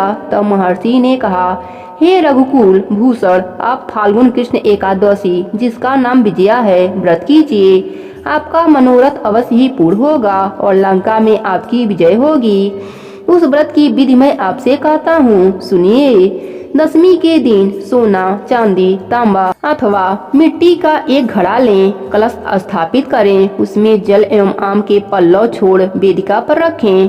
उसके आसपास सप्तधान और उसके ऊपर जौ रख नारायण की प्रतिमा स्थापित करें। एकादशी के दिन स्नान इत्यादि से शुद्ध हो धूप दीप एवं नैवेद्य द्वारा विधिवत भगवान का पूजन करें। उस दिन भर कुंभ के सामने बैठकर भगवान का ध्यान करें और रात में भी ध्यान करते हुए जागरण करें। द्वादशी के भोर में कलश को नदी या सरोवर के तट पर ले जाकर उसका विधिवत पूजन कर उसे ब्राह्मण को दान कर दें। इस प्रकार करने से आपके सभी मनोरथ सिद्ध होंगे। दलभ ऋषि के ऐसे वचन सुन भगवान राम ने सेना सहित व्रत को धारण कर लंका पर विजय प्राप्त की। हे राजन, जिस प्रकार भगवान राम ने लंका पर विजय प्राप्त की, उसी प्रकार सभी कोई इस विजया एकादशी का व्रत करके अपनी मनोकामना की सिद्धि कर सकता है। अतएव विजया एकादशी का व्रत अवश्य करना चाहिए। इसके महात्म्य को कहने एवं सुनने दोनों से ही अनेक पापों का नाश होकर वाजपेयी यज्ञ का फल प्राप्त होता है। एक समय अयोध्या नरेश महाराज मानधाता ने अपने कुल गुरु महर्षि वशिष्ठ जी से पूछा, प्रभु, कोई अत्यंत उत्तम और अनुपम फल देने वाले व्रत के इतिहास का वर्णन कीजिए जिसके सुनने से मेरा कल्याण हो। महर्षि वशिष्ठ ने कहा, राजन, हम आपके सम्मुख आमलकी नामक एकादशी के व्रत का महात्म्य वर्णन करते हैं। ध्यान पूर्वक सुनो। प्राचीन काल में एक वैदिक नाम का नगर था। वहाँ के राजा चंद्रवंशातक महाराज चित्ररथ थे, जो परम वैष्णव नारायण के अत्यंत भक्त थे। उनके राज्य की सारी प्रजा प्रत्येक मास की समस्त एकादशियों का व्रत और नियम पूर्वक करती थी। यहाँ तक कि पशु एवं पक्षी भी एकादशी के दिन आहार नहीं करते थे। इस प्रकार महाराज चित्ररथ धर्म और न्याय युक्त राज्य करते और अपनी प्रजा की सेवा करते थे। एक समय की बात है कि महाराज चित्ररथ अपनी सारी प्रजा सहित फाल्गुन शुक्ल आलमकरी नामक एकादशी के व्रत का उद्यापन करने के निमित्त ग्राम के बाहर उपवन में एक सरोवर के किनारे कुंभ स्थापित कर छत्र, उपासन, पंचरत्न, गंध, धूप, दीप और नैवेद्य से धात्री का पूजन करने लगे। कहा, हे प्रभु, हे आमले के छाया में उपस्थित, हे भुक्ति एवं मुक्तिदाता, आपको कोटि कोटि नमस्कार है। हे ब्रह्म से उत्पन्न धात्री, हे सर्व पापों को नाश करने वाली धात्री, तुमको नमस्कार है। हे देवी, तुम मेरे अर्ध को ग्रहण करो और पापों को नष्ट करो। इस पर राजा अपनी प्रजा सहित जागरण करता रहा। दैव संयोग से एक महा अधम व्याध भी, जो मन में मार्ग भूल गया था, दिन भर का प्यासा एवं थका हुआ वहां आ पहुंचा और वह भी आश्चर्यचकित दृष्टि से वहां का प्रत्येक दृश्य देखने लगा। और उस रात वह भी अपनी भूख प्यास मूल भगवान की कथा सुनता रहा। यद्यपि उस व्याध का कार्य पाप कर्म एवं हिंसा ही करना था, तथापि उस दिन उसने प्रेम पूर्वक भगवान की पूजा देखी। दूसरे दिन प्रातः काल व्रत का पारायण कर सभी लोग अपने अपने घर गए। वह व्याघ भी प्रशंसा पूर्वक घर गया। कुछ दिन बाद जब वह व्याघ मरा तो उस अज्ञात व्रत के पुण्य प्रभाव से उसने जयंती नगरी में राजा विदुषक के घर पुत्र होकर जन्म लिया और उसका नाम वसुरथ पड़ा। पिता के मरने के बाद वसुरथ ही उस नगरी का स्वामी हुआ और अत्यंत न्याय पूर्वक धर्म संयुक्त राज्य करने लगा। उसके राज्य में समस्त प्रजा अत्यंत सुखी एवं समृद्धि थी। कर्मशील, धनवान तथा निरालस राजा सदैव ही अपनी प्रजा का पालन करता था। एक दिन वह राजा मृगया करने के विचार से अपनी सेना और सेनापतियों के साथ वन में गया। संयोगवश एक मृग का पीछा करते हुए वह अपने सभी साथियों से अलग होकर एक महाभयानक जंगल में जा फंसा। भूख और प्यास से व्याकुल हो एक बट वृक्ष के नीचे बैठकर विश्राम करने लगा। सुंदर शीतल और स्वच्छ आयु के झरोखों ने शीघ्र ही उसको निद्रा देवी की गोद में डाल दिया। राजा सभी सुध बुध भूल अचेत हो गया। इसी समय वहां पर बहुत से जंगली डाकुओं का दल आ पहुंचा और राजा को सोता देख नाना प्रकार के दुर्वाक्यों को कहता हुआ राजा को मारने के लिए झपटा और एक साथ ही राजा पर अनेक प्रकार के सहस्त्रों अस्त्रों का प्रहार कर दिया। अस्तु आश्चर्य का विषय तो तब था कि राजा के शरीर पर किसी भी अस्त्र का घाव नहीं हुआ और न राजा को कुछ मालूम था। तब दुष्ट और भी कुपित हुए और हजारों की संख्या में राजा पर टूट पड़े। उसी समय राजा के शरीर से एक अत्यंत तेजोमय सुंदरी हाथ में कृपाण लिए हुए निकली। उसको देखते ही दुष्टों के हाथ पैर ढीले हो गए। जो जहाँ था वहीं खड़ा रह गया। वह सुंदरी पैतरों बदलती भगवती चंडी के समान समस्त दुष्ट मंडली को समाप्त कर अंतर ध्यान हो गयी। दुष्टों के कोलाहल एवं अंतर्नाद से राजा की निद्रा भंग हुई। उसने ज्यों ही आँख खोलकर देखा त्यों ही उसे चारों ओर लाशों के ढेर दिखाई पड़े। तब राजा ने कहा, किसने मेरी रक्षा की है? इन दुष्टों को किसने मारा है? उसी समय आकाशवाणी हुई कि भगवान के सिवा कौन किसकी रक्षा करता है। ऐसी आकाशवाणी सुन राजा अत्यंत ही प्रसन्न हुआ और घोड़े पर सवार हो अपने नगर को लौटा। हे राजन, यह आमलकी नामक एकादशी अपने भक्तों की रक्षा कर उसे वैष्णव लोक का अवश्य अधिकारी बनाती है। इतनी कथा सुनकर महाराज युधिष्ठिर बोले, हे प्रभु, आपके श्रीमुख से इन पवित्र कथाओं को सुनकर मैं कृतकृत हो गया, परंतु मेरी अभिलाषा घटी नहीं वरन बढ़ती जा रही है। उसी के वशीभूत हो मैं आप पुनः प्रार्थना करता हूँ कि आगे की कथा सुनने की मुझे अभिलाषा है। अब आप कृपा करके चैत्र कृष्ण एकादशी व्रत की विधि एवं महात्म्य वर्णन कर मुझे कृतार्थ कीजिए। पांडु नंदन के ऐसे वचन सुन भगवान श्री कृष्ण बोले, राजन, यही प्रश्न एक बार महाराज मंधाता ने महर्षि लोमस जी से किया था। अस्तु अब मैं वही कथा जो महर्षि लोमस जी ने मंधाता को सुनाई थी आज तुम्हें सुना रहा हूँ। ध्यान पूर्वक सुनो। हे राजन, चैत्र कृष्ण एकादशी का नाम पाप मोचनी एकादशी है। इस एकादशी का व्रत करने से मनुष्य पिशाच को मुक्त हो जाते हैं। अब मैं तुम्हें इसका एक प्राचीन कथा सुनाता हूँ। ध्यान पूर्वक सुनो। चित्ररथ वन में जहाँ पर पहले अप्सराएं निवास करती थीं और जहाँ पर सदैव ही बसंत विराजमान रहता था, नाना प्रकार के पुष्प खिले रहते थे और नाना प्रकार के पक्षी कलवर किया करते थे।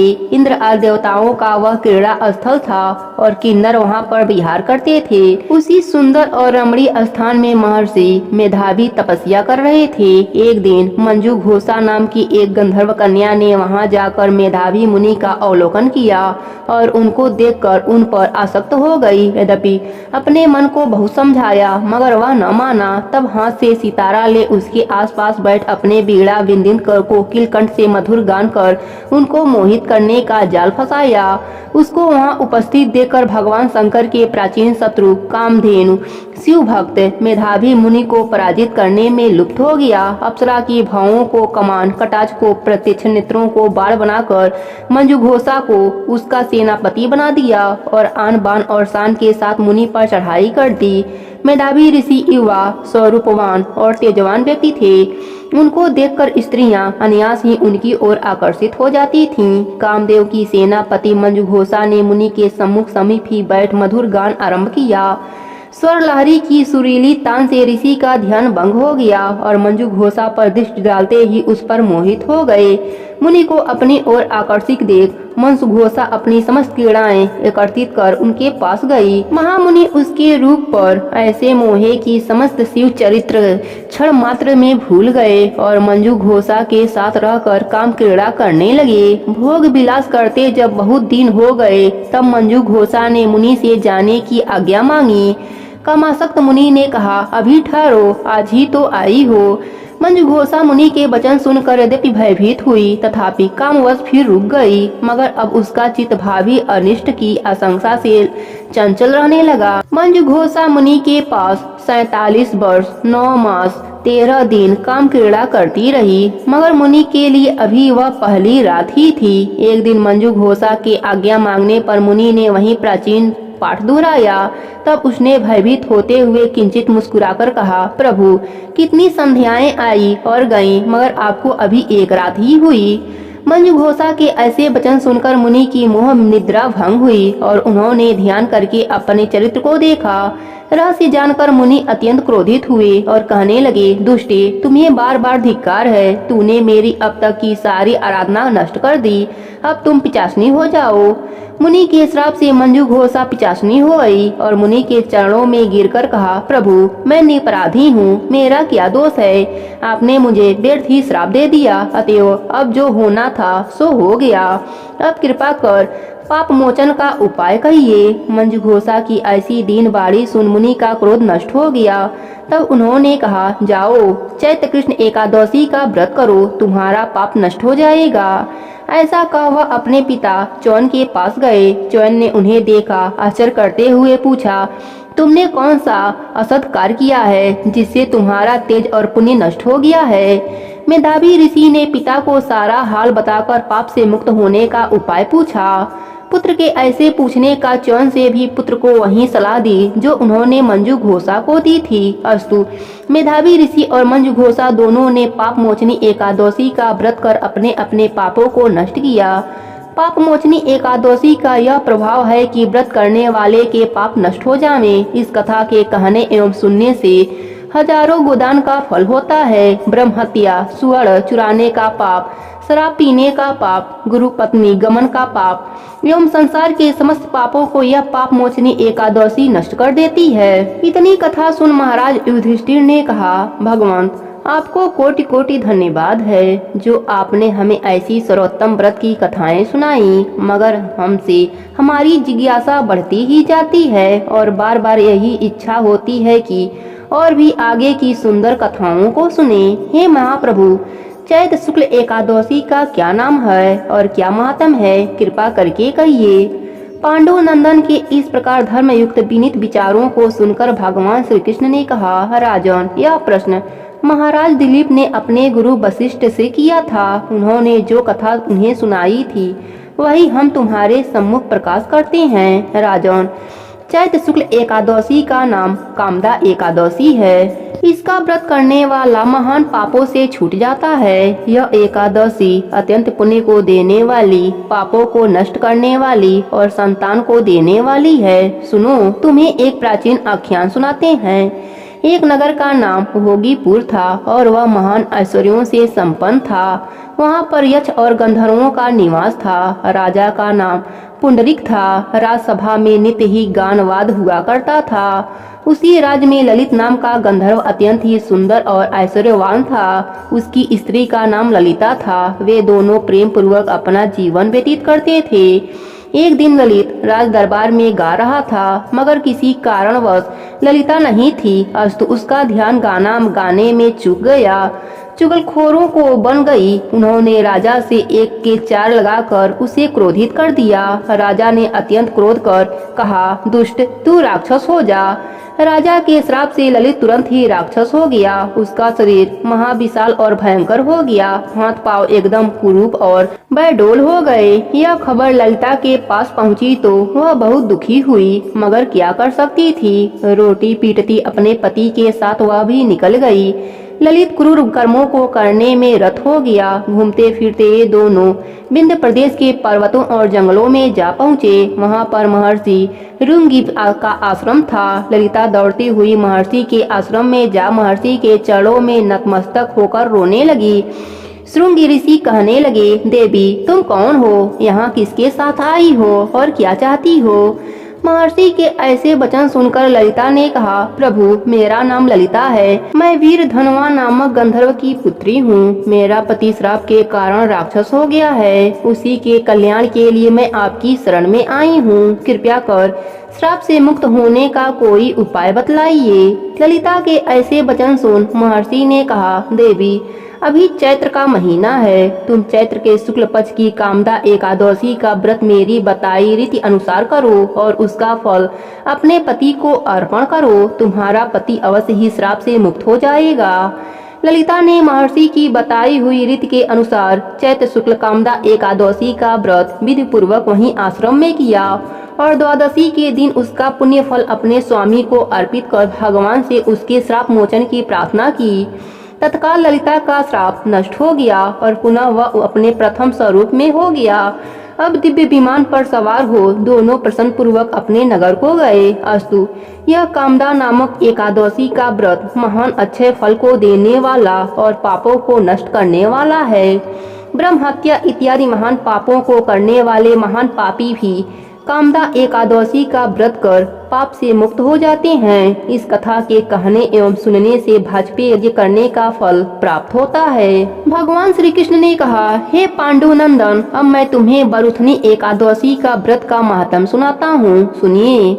वैशाख के कृष्ण पक्ष की एकादशी का नाम बरुथनी एकादशी है। इसी बरुथनी एकादशी का व्रत करके महाराज मांधाता ने मोक्ष प्राप्त की थी और अनेकों धुधुमार इत्यादि राजाओं ने इस एकादशी के व्रत को करके मुक्ति को प्राप्त किया था।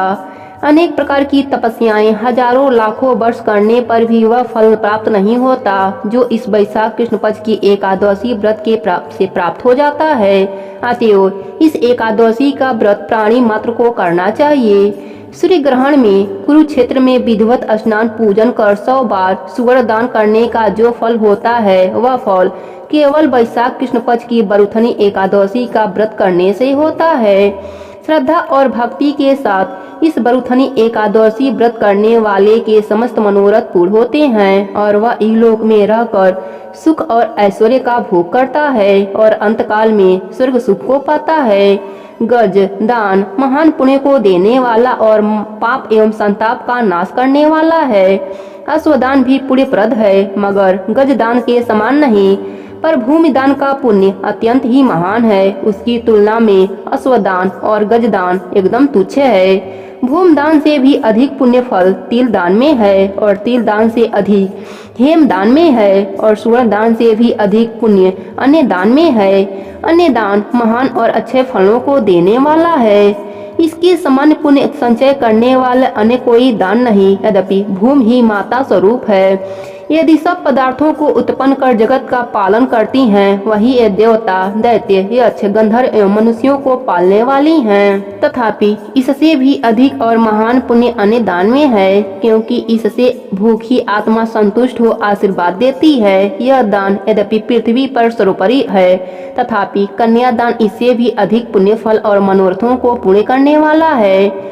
मगर अन्य दान और कन्यादान से भी श्रेष्ठ विद्यादान है। यह दान धर्म, अर्थ, काम और मोक्ष को देने वाला है। वैशाख मास के कृष्ण पक्ष की बरुथनी नाम की एकादशी का व्रत करने वालों को यह सभी पुण्य फल अनायास ही प्राप्त हो जाते हैं। शास्त्रों ने बताया है कि जो दुष्ट मंदबुद्धि मनुष्य कन्या बेचकर धन प्राप्त करते हैं वह महान पापी होते हैं। वह अनेक जन्म जन्मांतरों तक नरक में वास कर अंत में बिडाल योनि में जन्म पाते हैं। इसके विपरीत जो कोई कन्या को वस्त्र एवं अलंकारों से संयुक्त कर श्रद्धा पूर्वक दान देते हैं उनके पुण्य फल का वर्णन शेष शारदा और भगवान शंकर भी नहीं कर सकते। व्रत करने वालों को दशमी के दिन सायं काल ही के समय एकादशी व्रत करने का संकल्प करना चाहिए। संकल्प करने के पश्चात कांसे के पात्र में भोजन नहीं करना चाहिए। मांस, मसूर, कोदो, सांबा, साग, मदिरा, दूसरे का जूठा अथवा बारंबार भोजन नहीं करना चाहिए। साथ ही साथ मन को एकाग्र कर शांति पूर्वक रहना चाहिए। एकादशी के दिन प्रातः काल नित्य कर्मों से निवृत्त हो स्नान कर भगवान का पूजन एवं भजन करना चाहिए। किसी प्रकार के बुरे भावों को मन में न आने देना चाहिए, जैसे कुसंगत कार्य, जुआ, चोरी, झूठ बोलना तथा मैथुन इत्यादि न करना चाहिए। शांति से सात्विक बुद्धि धारण कर भगवान का भजन करना चाहिए। दिन एवं रात किसी भी समय निद्रा के वशीभूत नहीं होना चाहिए, बल्कि जागरण कर भगवान के सामने नित्य गीता आदि करके भगवान की आराधना एवं पूजन करना चाहिए। इस प्रकार बरुथनी एकादशी का व्रत करने वालों के सभी पाप नष्ट हो जाते हैं। इस कथा के पढ़ने एवं सुनने वालों को हजारों गोदान का फल प्राप्त होता है और अंत में विष्णु लोक की प्राप्ति होती है। भगवान श्री कृष्ण के मुखराबिंदु से इतनी कथा सुन पांडु नंदन महाराज युधिष्ठिर ने उनसे कहा, प्रभु आपकी अमृतमय वाणी में इस कथा को सुना, परंतु हृदय की जिज्ञासा नष्ट होने के बजाय और प्रबल हो गई। अब आप कृपा कर वैशाख शुक्ल पक्ष की एकादशी के व्रत का विधान एवं महत्व वर्णन कर मेरे हृदय के प्यास को हरण कीजिए। पांडु नंदन के ऐसे वचन सुन भगवान श्री कृष्ण मुस्कुराते हुए बोले, राजन, अब मैं तुम्हें यह कथा सुनाता हूँ जो महर्षि वशिष्ठ ने मर्यादा पुरुषोत्तम भगवान रामचंद्र जी को सुनाई थी।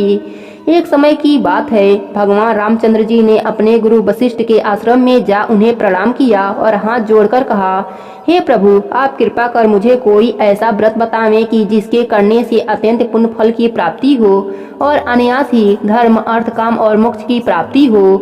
भगवान रामचंद्र के ऐसे वचन सुन वशिष्ठ जी ने कहा, वश्य, तुम धन्य हो जो तुमने इस प्रकार का प्रश्न करके लोक के कल्याण की कामना की है। अच्छा तो सुनो, वैशाख शुक्ल पक्ष की एकादशी का नाम मोहिनी है। इस मोहिनी एकादशी का व्रत जगत के समान मोह जाल और पाप कर्मों से मुक्ति करा देता है।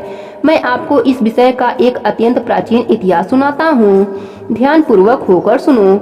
इस आख्यान के सुनने एवं सुनाने से महान भी पाप नष्ट हो जाते हैं। सरस्वती नदी के किनारे भद्रावती नाम की एक नगरी थी। वहाँ का राजा सोम बसोपुत्र अत्यंत धर्मात्मा, दयालु, सत्यवादी एवं न्याय प्रिय था। उसका वैश्य कुल उत्पन्न धलपाल नाम का मंत्री अत्यंत धर्मात्मा एवं परम वैष्णव था। उसने अनेकों बगीचे लगवाए, अनेकों कुएं एवं तालाब खुदवाए और अनेकों अन्य क्षेत्र स्थापित किए।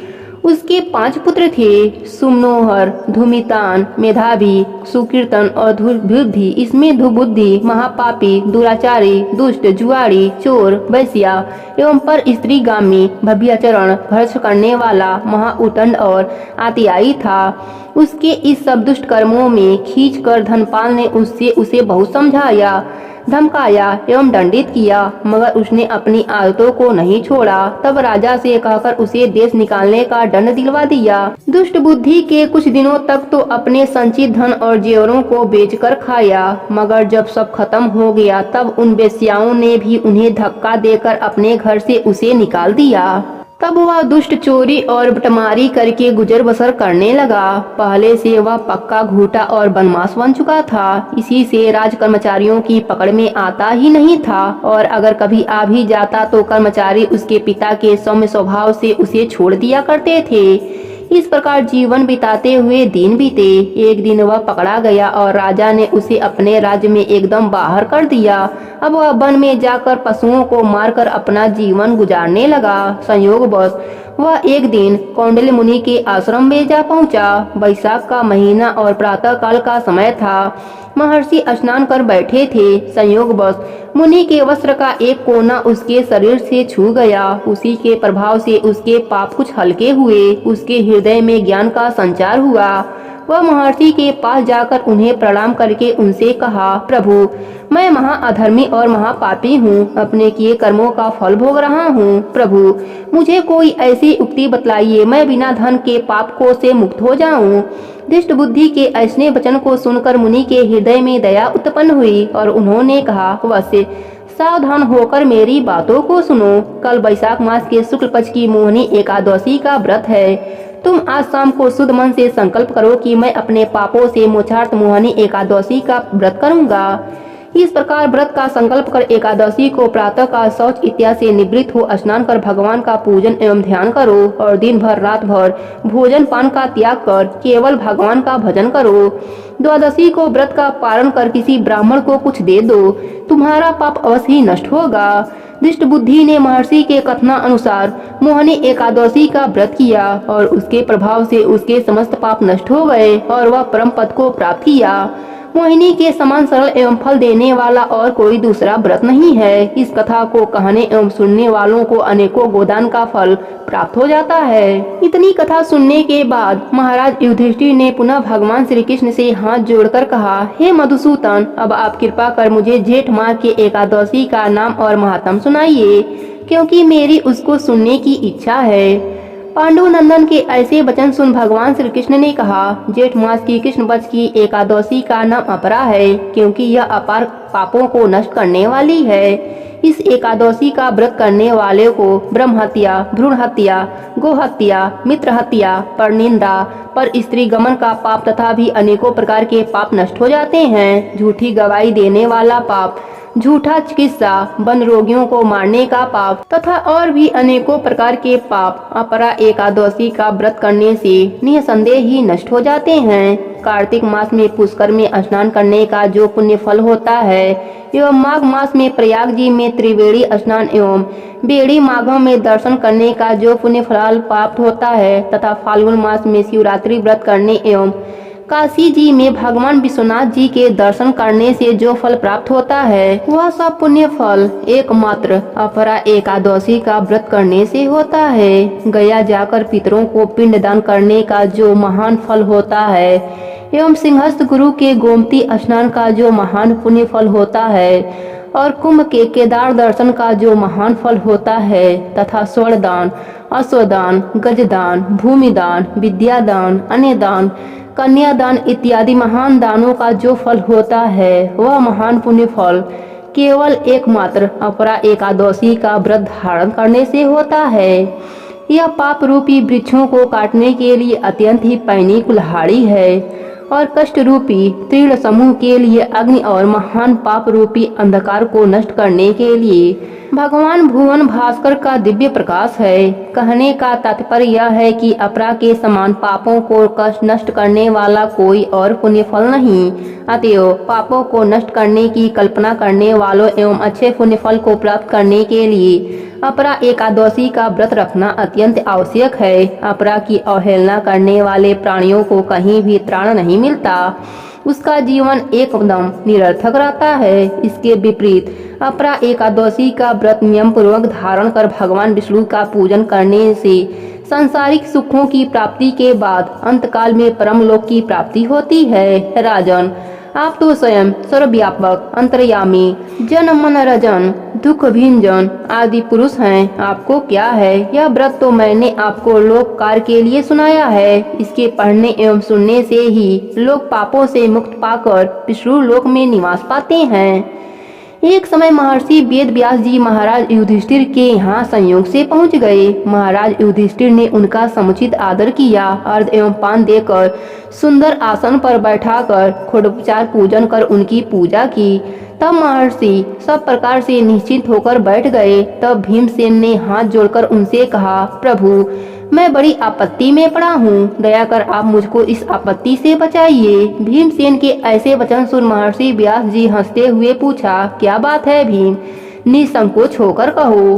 भीम ने कहा, प्रभु, महाराज युधिष्ठिर, धनुधरधारी अर्जुन, विचरवान सहदेव और बहादुर नकुल एवं सौभाग्यशाली महारानी द्रौपदी इत्यादि सभी लोग एकादशी का व्रत करते हैं और मुझे भी विवश करते हैं कि तुम भी एकादशी का व्रत करो। महाराज, आप तो जानते ही हैं कि भीमसेन का जीवन अन्न पर ही आश्रित है। एक दिन भोजन न करने की बात तो अत्यंत दुष्कर है। एक क्षण भी बिना भोजन किए नहीं रह सकता। अब आप ही बताइए कि किस प्रकार यह मेरी धर्म संकट दूर हो।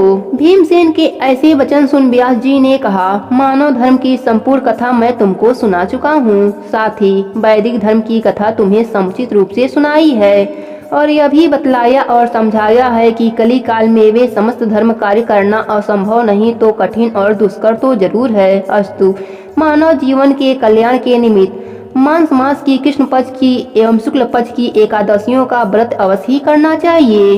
बिना इन व्रतों को धारण किए प्राणी मात्र का कल्याण नहीं है। महर्षि व्यास के ऐसे वचन सुन भीमसेन अपनी धर्म भीरुता के कारण वेद के समान कांपने लगे और अत्यंत ही भयभीत होकर बोले, प्रभु, यह तो ठीक है, परंतु व्रत का रखना और भूखा रहना तो मुझे मृत्यु से भी बढ़कर है, सो भी हर महीने में 2 बार वासुदेव वासुदेव। हे भगवान, अब आप कोई ऐसा व्रत बतलाइए कि जिसे ज्यों त्यों कर एक दिन भूखा रहकर मैं ही सारे पापों से मुक्त हो जाऊं। भीमसेन के ऐसे वचन सुन महर्षि वेद व्यास जी ने कहा, अच्छी बात है, अब मैं तुम्हें व्रत बताता हूँ, उसको करो। इस एक ही व्रत का पुण्य फल मास मास की समस्त एकादशियों से बढ़कर होगा। महर्षि के ऐसे वचन सुन भीमसेन प्रसन्न हो गए और हाथ जोड़कर कहा, प्रभु, कहिए, शीघ्र कहिए कि वह कौन सा व्रत है। महर्षि ने कहा, यह व्रत जेठ मास के शुक्ल पक्ष की निर्जला एकादशी का है। तुम श्रद्धा भक्ति सहित दशमी को सोते समय भगवान को प्रणाम कर उनकी मानसिक पूजा करो और हाथ जोड़कर अपने मन में इस प्रकार संकल्प करो कि प्रभु, कल मैं जेठ मास के शुक्ल पक्ष की निर्जला एकादशी का व्रत करूंगा। मुझे शांति दो कि मैं अपने व्रत को पूर्ण कर सकूं। इस प्रकार प्रार्थना कर सो जाओ। दूसरे दिन निर्जला एकादशी का दिन होगा। बिना खाए पिए निराहार और निर्जल रहो। यहाँ तक कि आचमन इत्यादि से भी जल ग्रहण न करो। इस व्रत के प्रभाव से स्त्री हो अथवा पुरुष सभी के मंद्रांचल जैसे भीषण और महान पाप भी अवश्य नष्ट हो जाते हैं। इस व्रत में गोदान का बड़ा महत्व है, अर्थात गोदान अवश्य करना चाहिए। यदि कोई गोदान देने की समर्थ न रखता हो तो उसे तांबा, पीतल या मिट्टी का पानी भरा हुआ घड़ा, उसमें थोड़ा सोना छोड़ और उसे नवीन वस्त्र से लपेट ब्राह्मण को श्रद्धा और भक्ति पूर्वक दान करना चाहिए। इस प्रकार जल दान देने एवं स्वयं व्रत समाप्ति तक जल न ग्रहण करने वाले प्राणियों को एक एक क्षण में कोटि कोटि गोदान देने का फल प्राप्त होता है। उस दिन यह कार्य अर्थात यज्ञ, दान एवं जप आदि कार्य करने वाले को अच्छे फल की प्राप्ति होती है। इस प्रकार श्री कृष्ण जी ने स्वयं कहा है। अतः फिर दूसरा पुण्य कार्य करने की आवश्यकता क्या है? विष्णु लोक की प्राप्ति इसी निर्जला व्रत के ही द्वारा हो सकती है। इस दिन फलाहार करना चाहिए। अन्न खाने वाले के अनेकों प्रकार की दुर्दशा होती है और वे चंडाल स्वरूप समझे जाते हैं। इस व्रत के प्रभाव से चोर, गुरुद्वेषी एवं हर प्रकार के पापियों का उद्धार हो जाता है। श्रद्धालु स्त्री एवं पुरुषों के विशेष कर्तव्य हैं। शेष सैया पर स्थित श्री विष्णु भगवान की भक्ति पूर्वक पूजा एवं धेनु दान तथा ब्राह्मणों को मिष्ठान का भोजन करा दक्षिणा देकर संतुष्ट करना चाहिए। निर्जला व्रत रखने वाले को गौ, वस्त्र, छत्र, सैया, कमंडल आदि वस्तुओं का प्रेम पूर्वक भक्ति सहित दान करना चाहिए। उपाना दान करने से स्वर्ग गमन के हेतु स्वर्ण भूषित रथ प्राप्त होता है और जो इसको भक्ति पूर्वक श्रवण करके तथा कीर्तन इत्यादि करके रात्रि जागरण करते हैं वे मनुष्य बिना विघ्न स्वर्ग प्राप्त करते हैं। युधिष्ठिर ने कहा, हे मधुसूदन जी, जेठ शुक्ल पक्ष की निर्जला एकादशी का महात्म्य तो मैंने सुन चुका। अब आगे आषाढ़ मास के कृष्ण पक्ष की एकादशी का क्या नाम है और इसका क्या महात्म्य है, कृपा उसको कहने की दया करिए। श्री कृष्णचंद्र जी ने कहा, हे युधिष्ठिर, आषाढ़ मास के कृष्ण पक्ष की एकादशी का नाम योगिनी है और यह एकादशी त्रिलोक में मुख्य है। अब मैं पाप नाशनी पुराण की कथा सुनाता हूँ, उसको ध्यान पूर्वक सुनो। कुबेर नाम का एक राजा अलका नगरी का स्वामी था। वह राजा श्री भूतनाथ शिव शंकर जी की पूजा में सर्वदा ही मग्न रहता था। पूजन के हेतु पुष्प लाने वाला जो मनुष्य था उसका नाम हेममाली था और उसकी स्त्री का नाम बिलाचिता था। एक समय हेममाली पुष्प लाकर अपनी स्त्री से काम बस होकर घर में ही रह गया। महाराज कुबेर देवगृह में पूजन कर रहे थे। मध्याह्न का समय था। राजा पुष्पों की प्रतीक्षा कर रहा था, परंतु हेममाली तो अपने घर में स्त्री के साथ आनंद विहार करने में मग्न था। उसको पुष्पों का ध्यान ही नहीं रहा। अत्यधिक समय समाप्त हो जाने पर यक्षराज कुबेर ने सेवकों से कहा कि तुम लोग शीघ्र ही अनुसंधान करके बताओ कि हेममाली इतना समय व्यतीत हो जाने पर भी क्यों नहीं आया। इस प्रकार राजा के क्रोध युक्त वचनों को सुन करके यक्षों ने कहा कि हे महाराज, हेममाली अत्यंत ही कामी मनुष्य है, अतः वह अपने घर स्त्री के साथ आनंद विहार कर रहा है।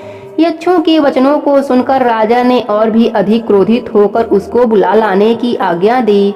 उधर हेममाली को भी अपना दोष ज्ञात हो चुका था, अतः भय से व्याकुल एवं कांपता हुआ राजा के सामने आया। उसको देखकर राजा ने क्रोध पूर्वक वचनों में कहा, अरे पापी, तूने भगवान शंकर का अनादर किया है, तथा तू यहाँ मृतलोक में जाकर स्त्री रहित तथा कुष्ठी होकर जीवन यापन कर। राजा के मुख से इन वचनों के निकलते ही वह अपने स्थान से नीचे चला गया और कुष्ठी होकर अत्यंत ही कष्ट पूर्वक जीवन यापन करने लगा। परंतु ऐसी दशा में भी भगवान शंकर के पूजन के प्रभाव से उसकी प्राचीन स्मृति नष्ट नहीं हुई। वह कष्टों से पीड़ित अपने पूर्व कर्मों का स्मरण करता हुआ विंध्याचल की ओर गया। वहां पर उसको श्री मार्कंडेय मुनि से साक्षात्कार हो गया। वह अत्यंत ही नम्रता पूर्वक प्रणाम करके उनके ही आश्रम पर बैठ गया।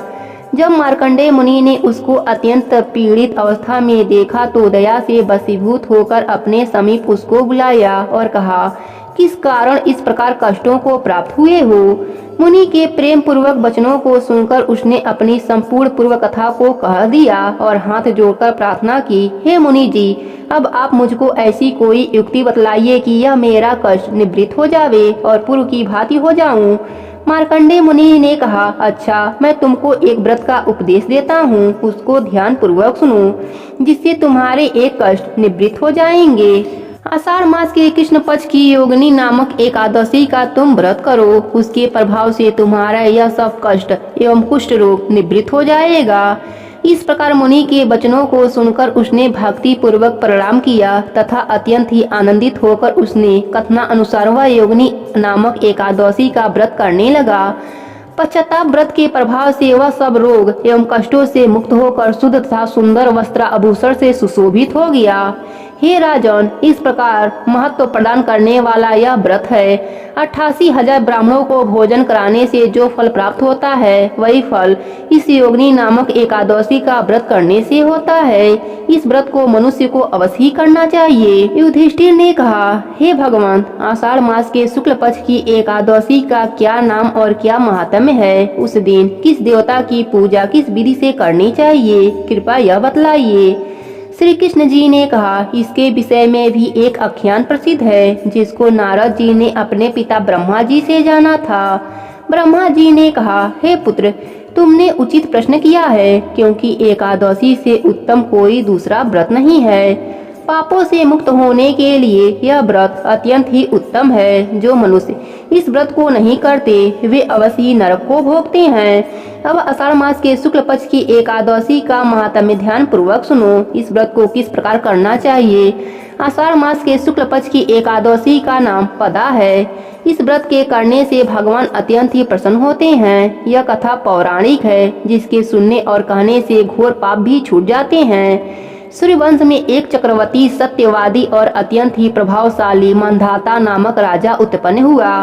वह अपनी प्रजा का पालन पुत्र के सदस्य करता था। उसने बहुत दिन तक राज्य किया। किसी कारणवश पूर्व कर्म के फल से उसके राज्य में जल वृष्टि नहीं हुई, जिससे क्षुधा से पीड़ित होकर उसकी प्रजा अत्यंत ही कष्ट को प्राप्त हुई और अन्य भाव से यज्ञ एवं वेद अध्ययन आदि सभी धर्म कार्य उसके राज्य में बंद हो गए। कुछ काल के उपरांत क्षुधा से व्याकुल प्रजाजन आपस में सम्मिलित करके राजा के पास गए और हाथ जोड़कर अत्यंत ही नम्रता के साथ उनसे कहा, हे महाराज, सभी सृष्टि का मूल कारक वर्षा के न होने से आपकी सारी प्रजा क्षुधा से व्याकुल होकर तड़प रही है। हे राजन, अब आप कोई ऐसी युक्ति कीजिए जिससे सभी प्रजा कष्ट से निवृत्त हो जावे। इस प्रकार प्रजा के दीन वचनों को सुनकर राजा ने कहा, आप सब लोग सत्य ही कह रहे हैं। अन्य उत्पन्न होने का मूल कारण वर्षा ही है, जिसके न होने पर ही आप लोगों को इस प्रकार कष्ट उठाना पड़ रहा है।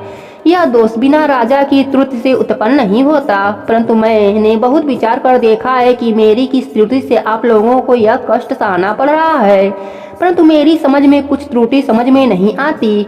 अब मैं इस कष्ट से निवारण करने हेतु प्रयत्न करता हूँ। इस प्रकार राजा को समझाकर राजा ने प्रेम पूर्वक पूजन किया और कुछ मनुष्यों को साथ लेकर वन को चला गया और वहाँ पर राजा महर्षियों के आश्रम में घूमने लगा।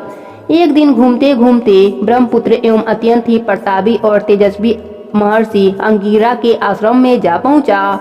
वहां पहुंचकर राजा अपने वाहन को त्याग कर उसके निकट गया और हाथ जोड़कर महर्षि को प्रणाम किया।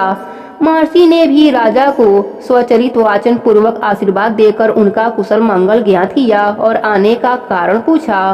तब राजा ने कुशल मंगल कहने के पश्चात अपने आने का कारण कहा, हे महाराज, मैं धर्म पूर्वक सुचारू रूप से अपनी प्रजा का पालन पुत्रवत करता था, परंतु नहीं मालूम मेरे पूर्व कर्म के किस पाप के कारण मेरे राज्य में 3 वर्ष से बराबर वर्षा नहीं हो रही है, जिससे मेरी प्रजा अत्यंत ही कष्ट भोग रही है। यही पूछने के निमित्त और अपनी प्रजा को कष्ट से छुड़ाने के लिए आपके पास आया हूँ। राजा की इस कष्टपूर्ण बात को सुनकर महर्षि ने कहा, हे राजन, यह युग सर्वयुग में श्रेष्ठ है, कारण कि इस युग में धर्म 4 पदों में विद्यमान है। इसमें तपस्या आदि कर्म कार्य ब्राह्मण ही कर सकते हैं, अन्य जात नहीं कर सकते। इस समय तुम्हारे राज्य में एक क्षुद्र घोर तप कर रहा है।